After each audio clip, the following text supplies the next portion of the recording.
भी डिसाइड किया, ये ज़िंदगी में होता चला गया। मैं सीरियल प्रोड्यूस कर रहा था 16 साल की उम्र में। तो मेरे पिताजी सलमान भाई के साथ फ़िल्म बना रहे थे उस वक्त। वो फ़िल्म बनी नहीं, लेकिन सलमान भाई ने कुछ गाने सुने थे मेरे, तो उन्होंने वादा किया था कि मैं तुम्हें फ़िल्म में ब्रेक दूंगा। और मैं अपनी सीरियल्स प्रोड्यूस कर रहा था जो बहुत बड़े लेवल पे चल रही थी। 7-8 बड़ी सीरियल्स मैंने बनाई उस ज़माने में, 16 साल की उम्र में। अंदाज़, अमर प्रेम, निरमा, आहा जान, दम धमाधम, आशिकी, आंगन। तो उसके बाद यूँ हुआ कि सलमान भाई ने मुझे म्यूज़िक के लिए प्यार किया तो डरना क्या में ब्रेक दिया, और वो जो गाना हिट हुआ उसके बाद वो सिलसिला शुरू हुआ। तो मैं बहुत आभारी हूँ सलमान भाई का, खान परिवार का, कि वो ब्रेक हुआ। और उसके बाद म्यूज़िक की मेरी जर्नी जो शुरू हुई, वरना शायद मैं इतना स्ट्रगल करने जाता नहीं, क्योंकि as a serial producer establish हो चुका था।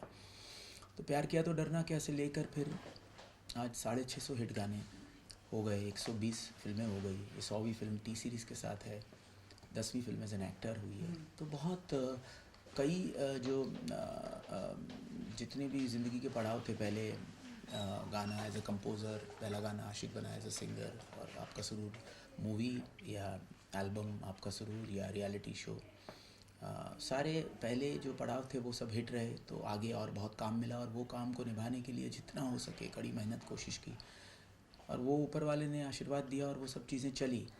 तो ये जितनी भी चीज़ें हुई वो कहीं ना कहीं सोच कर नहीं हुई, बल्कि एक ऊपर वाले का करिश्मा, आप लोगों का प्यार, लोगों की दुआएं, माँ बाप का आशीर्वाद कहीं ना कहीं लगा, जिसकी वजह से ये सब होता चला गया। और पिछली फिल्म एक्सपोजे की कामयाबी के बाद उसमें काफ़ी क्रिटिक्स का बहुत अच्छा साथ रहा, कमर्शियली चली। तो तेरा सुरूर में और मेहनत करने के लिए, किरदार में बिल्कुल रघु के किरदार में, जो अपनी गर्लफ्रेंड तारा को डबलिन बचाने जाता है और उसको निकालता है वहाँ डबलिन प्रिजन से एक एस्केप प्लान के ज़रिए, जो नसीरुद्दीन शाह जी, रॉबिन धर्मराज सैंटिनो जी एक डिवाइस करते हैं। और उसके लिए ये कुछ एक्शन है, सस्पेंस थ्रिलर है, और एक edge of the seat thriller है कि आप गैस करते रह जाओगे कि अनिरुद्ध ब्राह्मण कौन है जिसने तारा को फंसाया।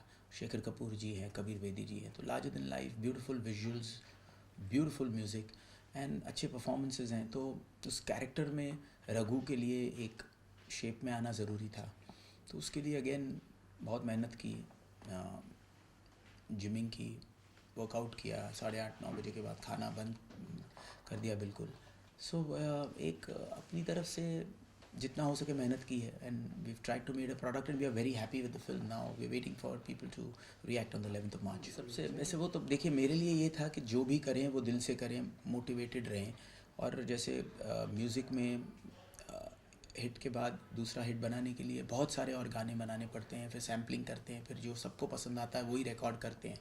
कोई पर्सनल ईगो के हिसाब से काम नहीं करते। उसी तरह से इस किरदार में लीन लुक, एक्शन के लिए सिक्स पैक होना उसके ज़रूरी थे। तो एक कैरेक्टर का लुक होता है जो बहुत ज़रूरी होता है। तो वो एज एन एक्टर मैंने एक्सपोजे से सीखा कि किरदार में बिल्कुल रवि कुमार के लिए मैंने 20 किलो वज़न लूज़ किया, वर्कशॉप्स की है। और उसमें कई चीज़ों में जो लार्जर देन लाइफ 60s का एक एरा था, तो वो कैरेक्टर में जब किया तो काफ़ी अप्रिसिएशन मिली उसकी वजह से। और उससे इंस्पायर्ड हो के रघु में जो कैरेक्टर मुझे करना था उसके लिए ये लुक ज़रूरी था। तो वो एक कैरेक्टर की डिमांड है जिसकी वजह से किया है। बल्कि चैलेंजिंग था, नेचुरली करना बहुत चैलेंजिंग था कि एक साल में किया, वरना 6 महीने में भी हो सकता था अगर सप्लीमेंट्स लेता। तो ये चीज़ नेचुरली करने में थोड़ा वक्त लगता है, बिकॉज परहेज़ बहुत ज़्यादा होता है उसमें। देखिए, बहुत आभारी हूँ नसीर साहब का, शेखर कपूर जी का, कबीर बेदी जी का, कि उन्होंने हाँ कहा ये फिल्म में काम करने के लिए। और ये जो कैरेक्टर्स हैं वो इतने लार्जर देन लाइफ हैं कि उसके लिए इतने दिग्गज एक्टर्स की ही ज़रूरत थी। और उनसे नज़र नहीं हटती जब आप उनके साथ परफॉर्म करते हैं, तो वो इतने डिटेल में कैरेक्टर में घुस के काम करते हैं, तो बहुत सीखने को मिलता है। और मैं बहुत ही इंस्पायर्ड हूँ और बहुत इनके आभारी हूँ कि उन्होंने ये रोल किया। बिकॉज़ ये जो किरदार है उनको स्क्रीन प्ले वाइज वक्त देना बहुत मुश्किल था इस्टेब्लिश करने के लिए एक कैरेक्टर को। तो न्यू कमर तो कर ही नहीं सकता था, बिकॉज़ उनकी जो स्क्रीन प्ले है बहुत फास्ट पेस्ड है और बहुत चीज़ें वो कर रहे हैं फिल्म में। तो उनके कैरेक्टर को इस्टेब्लिश करने के लिए अगर कोई न्यू कमर होता तो 15 मिनट के सीन अलग और लिखे जाते। वो था नहीं हमारे पास। तो बिकॉज पिक्चर एक फास्ट पेस थ्रिलर है, तो नसीर साहब की कहानी और आगे बढ़ती जा रही है, जिस तरह से वो प्लान डिवाइस करते हैं, या शेखर कपूर जी इंडियन एम्बेसडर हैं डबलिन में, तो वो ऐसी पर्सनालिटी जिनको देखते ही लगे कि हाँ ये वो किरदार हैं, वो बहुत ज़रूरी था। और दे परफॉर्म सो एफर्टलेसली। तो वो सीखा कि इतनी एफर्ट किए बिना परफॉर्म करना वो बहुत बड़ी कला है, और कैरेक्टर में बिल्कुल घुस के। तो हमने थोड़ी बहुत कोशिश की, मैंने ट्राई किया। My journey is just began, and एक प्रोडक्ट ऐसा बनाने की कोशिश की है कि आप सबको प्रोडक्ट लेवल पर भी पसंद आए, क्योंकि इकोनॉमिकली हमारे म्यूज़िक बहुत अच्छा हो गया, और जिस तरह से हमने रिकवरीज की हैं, तो we are very safe in terms of our production designing and economics viabilities of the film. But release के बाद बात होती है कि पिक्चर कितनी अप्रिशिएट हुई, तो उसके पॉइंट ऑफ व्यू से भी हम बहुत बहुत खुश हैं इस प्रोडक्ट से, एंड सोच रहे हैं कि और उम्मीद करते हैं कि लोगों को पिक्चर वो लार्जर देन लाइफ डायलॉग्स नहीं होंगे, क्योंकि वो 60s का एरा था जहाँ ऐसे कैरेक्टर्स होते थे और रियल थे। यहाँ पर डायलॉग्स हैं लेकिन सटल हैं। जैसे लास्ट में जब अनिरुद्ध ब्राह्मण उसके सामने होता है और वो उसको बोलता है कि मैं इतना बड़ा पागल हूँ कि मैं जानता हूँ कि तू मुझे नहीं मार सकता, क्योंकि मैं तारा की बेगुनाही का सबूत हूँ। तब ये रघु से कहता है कि तू अपने आप को बहुत बड़ा पागल कहता है, चल पागल पागल खेलते हैं। तो डायलॉगबाजी है, लेकिन उस अंदाज में है कि आज के सटल लेवल पर जो डायलॉग्स अच्छे लग सके।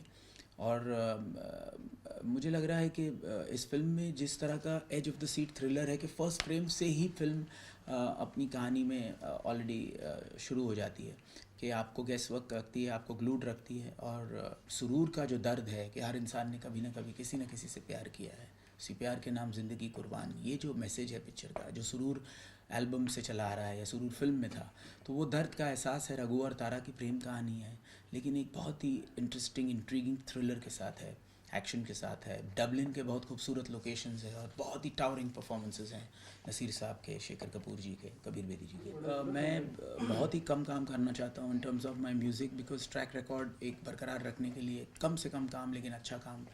तो ही आज लास्ट 3 साल के भी जितने भी हिट्स हैं, बॉडीगार्ड हो या तेरी मेरी हो या जुम्मे की रात हो, आइसक्रीम खाऊंगी, दर्द दिलों के कम हो जाते, चलाओ न नैनों से बांध रहे, गो गो गोविंदा, बलमा, प्रेम रतन धन पायो, सनम तेरी कसम, खींच मेरी फ़ोटो, तेरा सुरूर, बेखुदी, मैं वो चांद। तो ये सारे ट्रैक रिकॉर्ड को मेंटेन करने के लिए कम काम और ज़्यादा मेहनत ज़रूरी है। उसी तरह एक्टिंग में भी एक फिल्म से ज़्यादा एट अ टाइम करना बहुत मुश्किल होता है, बिकॉज लुक, किरदार, pre production, designing.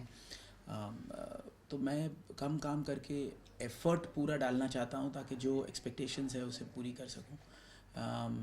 And at this point of time इतना काम कर लिया है कि अभी जो हर एक साल में एक आध फिल्म एज एन एक्टर, एक आध फिल्म एज ए कंपोज़र, 3-4 गाने एज अ सिंगर, एक आध रियलिटी शो और लाइव शोज़, इससे ज़्यादा काम नहीं करना चाहता। उन लोगों के लिए कि आपकी वजह से ही मैं इतना काम कर पाया हूँ, इंस्पायर्ड हूँ। और ये जो 1-to-1 कनेक्शन मेरे गानों के ज़रिए, मेरे दर्द के ज़रिए, हर इंसान ने जो मोहब्बत किया है, उस मोहब्बत का जो कनेक्शन मेरा और आपका 1-to-1 रहा है, उसी की वजह से आज मैं इतना काम कर सका हूँ। और वही दुआ देने 11 मार्च को तेरा सुरूर के लिए ज़रूर आइएगा, जिस तरह से आपने सुरूर को हमेशा प्यार दिया है। फ़ारा करीमी भी बहुत खूबसूरत लग रही हैं, बहुत अच्छा काम किया है उसने।